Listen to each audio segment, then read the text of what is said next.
Boa tarde, pessoal, aos que eu conheço, aos que eu estou revendo aqui hoje.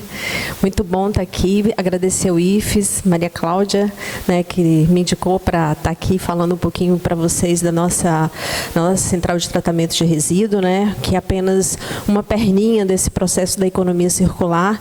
Às vezes eu me pergunto se a gente vai conseguir, de fato, né, chegar à economia circular com o modelo de produção que a gente tem hoje. Acho que teríamos que repensar absolutamente tudo, né, para a gente conseguir trazer uma nova realidade e que dê suporte ao nosso planeta, né? Aqui muito bem colocado. A economia circular não é uma coisa nova, mas é nova, né? Então, a gente precisa, de fato, repensar o nosso estado quo, né? Repensar a forma que a gente quer, de fato, continuar a manter a nossa vida aqui na Terra. Então, dito isso, vamos lá, porque eu tenho pouquíssimo tempo. Gente, quando eu falei que a gente não está falando disso há muito tempo, né, esse conceito é um conceito que foi divulgado, propagado em 89. Para vocês terem uma ideia, a gente tem uma central de tratamento de 95, então não é muito. E, sem querer, entramos num processo da economia circular, eu tenho certeza disso, porque o modelo que a gente criou não foi planejado, ele foi por acaso e acabou dando certo, né? E a gente ficou um passo à frente. Mas vocês imaginam, num país que a gente tem coleta seletiva 4% do que a gente produz de resíduo, e a gente falar de economia circular é meio contrassenso, né? Mas eu acho que agora a gente tem que pegar um elevador, pegar uma escada rolante assim, subir bem rápido, né? Repensar de fato, porque são as próximas gerações que vai fazer isso para a gente. Então, esse conceito é de 89, né? Como bem dito aqui já, esse é um sistema que associa o desenvolvimento econômico, né, e traz um pouquinho do modelo de negócio diferenciado, otimizado, né, que dependa mais da matéria-prima virgem, vamos colocar assim, né, para criar esses insumos mais duráveis. Hoje a gente tem a obsolescência programada, então nós temos uma geladeira que dura muito pouco, um aspirador que dura muito pouco, que a gente tem que jogar fora. E outro dia eu tive que jogar fora um airfry que tinha 6 meses de uso. Enfim, é meio contrassenso, né? Mas vamos embora. Então, a gente entra ali no quesito reciclável, né? E esperamos ser renováveis. Então, essa figurinha aqui traz muito disso. No contraponto ali, eu trago a questão da destinação final, né? Então, a gente produz, né? Então, teríamos que repensar o nosso produzir desde o designer, né? A professora trouxe aqui vários exemplos que a gente pode trabalhar, sim, através do design, novos produtos mais duráveis, extrair menos matéria-prima, reutilizar mais, né? Então, a gente tem que reduzir. Desculpa que eu estou um pouquinho gripada também, gente. Então, a gente tem que reduzir a forma de produção. Será que a gente consegue?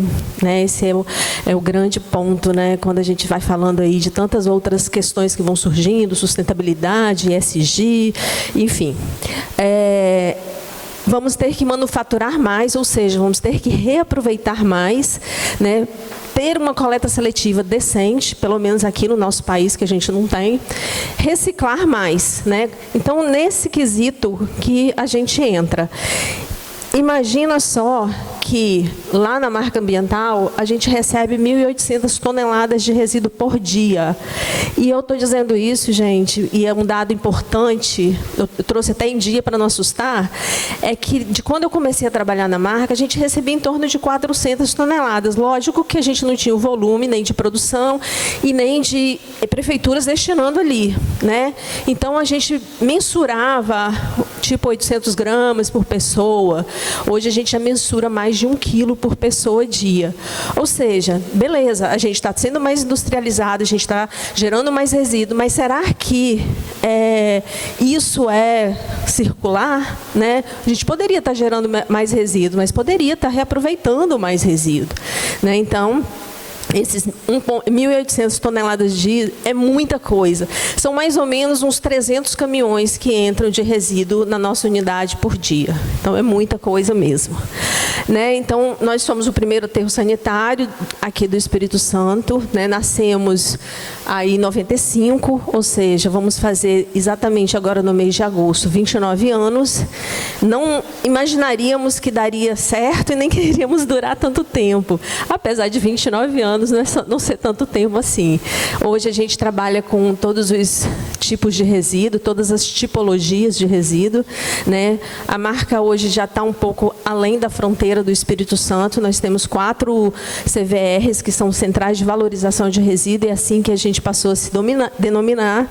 Hoje já temos 574 colaboradores, sendo que dentro da nossa planta tem inúmeras outras empresas, que eu vou mostrar para vocês, que somam mais uns 250 funcionários, né?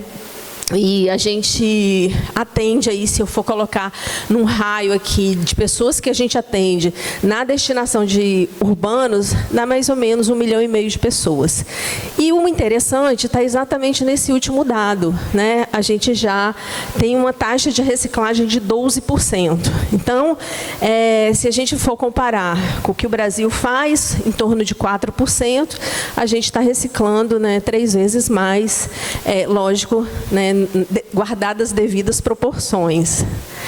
Então, gente, assim, na linha do tempo, como eu falei que a gente tem 29 anos, nós começamos lá em 95. E começamos, sim, com a ideia de ser um destinador final de resíduo, um aterro sanitário, porque era aquilo que a gente conhecia. Para vocês terem ideia, nós estamos sediados em Cariacica, mas o nosso primeiro cliente foi Vitória, porque Vitória não tinha mais onde destinar resíduo. Então, resíduo já é um problema, né, que a gente ouve falar há muito tempo, da forma que a gente gerenciava, porque anteriormente você podia queimar o resíduo, jogar no buraco, enfim. Quando a gente tomou a consciência, né, do qual impacto o resíduo faz, é que, de fato, a gente passou a estudar. E isso são ondas.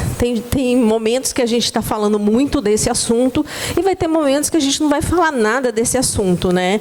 Então, nesse período, né, que eu trabalho na área, eu vi muito dessa inconstância, ou seja, a gente nem cresce, né, e nem esquece do assunto, porque quando eu falo não cresce, porque a gente poderia, nesse período todo, já ter alguma coisa bem mais estruturada em relação à coleta seletiva, por exemplo. Tem indústrias no estado do Espírito Santo, por exemplo, que a gente fala muito desse assunto e a gente é exemplo para outros estados, a gente já poderia estar mais industrializado, benefício fiscal, enfim, uma indústria mais motivada para que essa ambiência acontecesse. Mas, de fato, não é bem assim. Então, a gente teve as nossas primeiras iniciativas de fazer algum tipo de reciclagem em 2002. A gente tinha uma fábrica de vassouras de garrafa PET. E aquilo foi a novidade da época, né?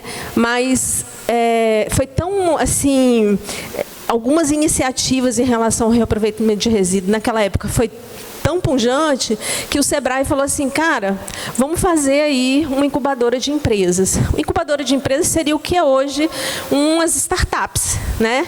Então, a gente começou com a incubadora de empresa, foi uma grande iniciativa, a gente começou essa incubadora em 2006, e a gente tinha um apoio do Sebrae incondicional aí para que isso desse certo, né? Chamava-se Incubalix, né? E aí vieram surgindo as outras indústrias, 2007, né? De 2008 a 2012, a gente teve uma indústria de fibra de coco, telha de papelão, enfim, foram muitas iniciativas para que a gente chegasse a um modelo hoje ideal, né? Então, ali em 2007, a Biomarca, por exemplo, que trabalhava com óleo de fritura, continua no parque, ele deu uma pivotada, mas ele continua hoje ainda coletando mais de 100 mil litros, né, de óleo pós-consumo. Então, assim, é muito interessante o que foi esse processo, né? Então, a gente teve pneu, a gente teve alguns minerais, e aí veio a energia. Então, assim, tudo que, na minha visão, tudo que a gente destinava, que fosse orgânico, poderia, sim, trazer energia, como aconteceu, né? Então, assim, muita gente fala, poxa, mas o aterro sanitário vai em contrassenso, a coleta seletiva, é o resíduo zero, o lixo zero, enfim. O aterro sanitário tem esse papel, a gente pode extrair dali energia. E existe, se a gente pensar outras coisas que podem ser feitas, como mineralizar aquele aterro sanitário, né? Fazer existe já estudos, né, que retira dali ainda o que é útil. Enfim, dá para a gente... Eram na época muitos lixões, né? A gente ainda tem mais de 3.000 cidades no Brasil com lixões.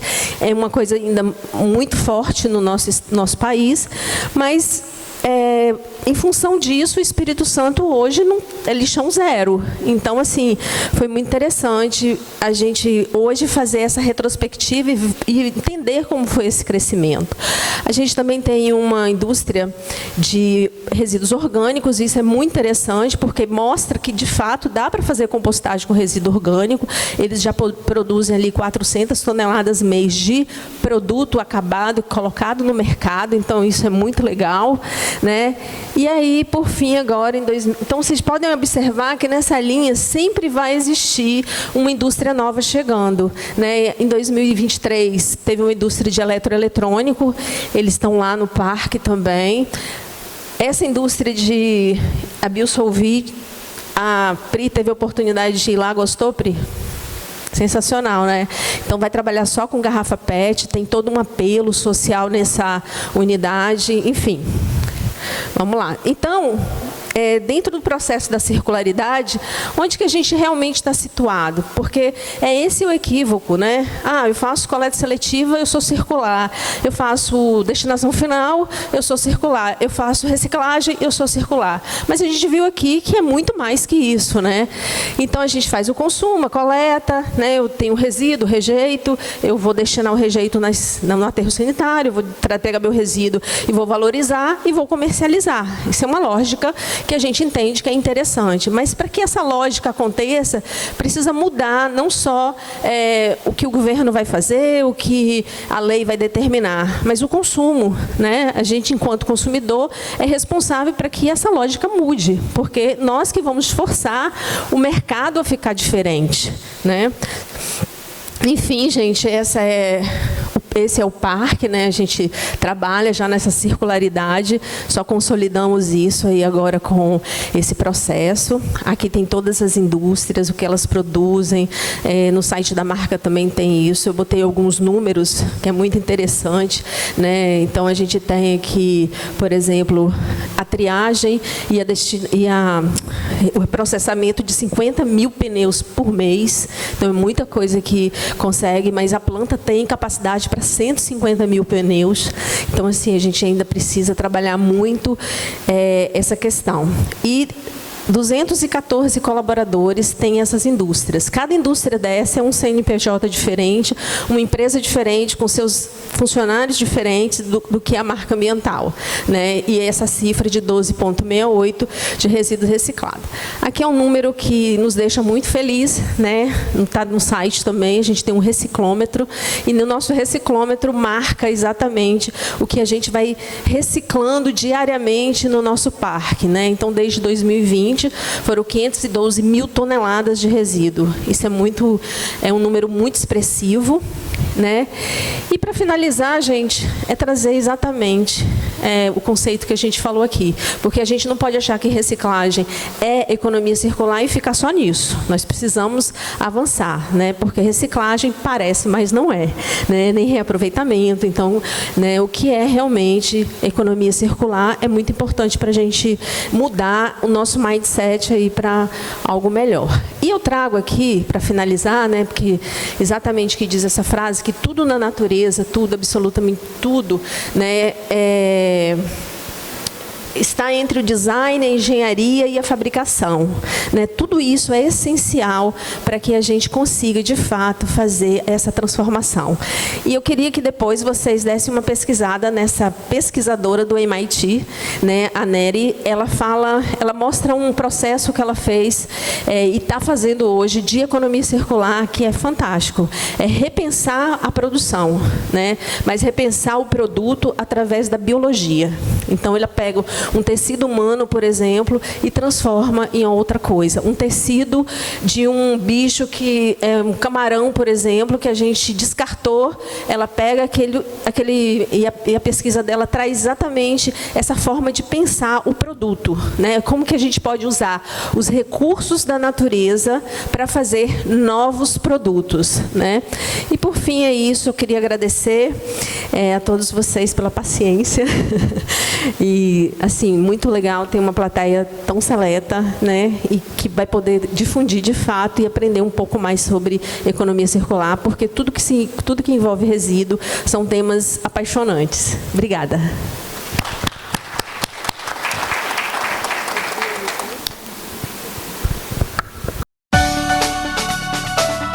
Cidade da Inovação.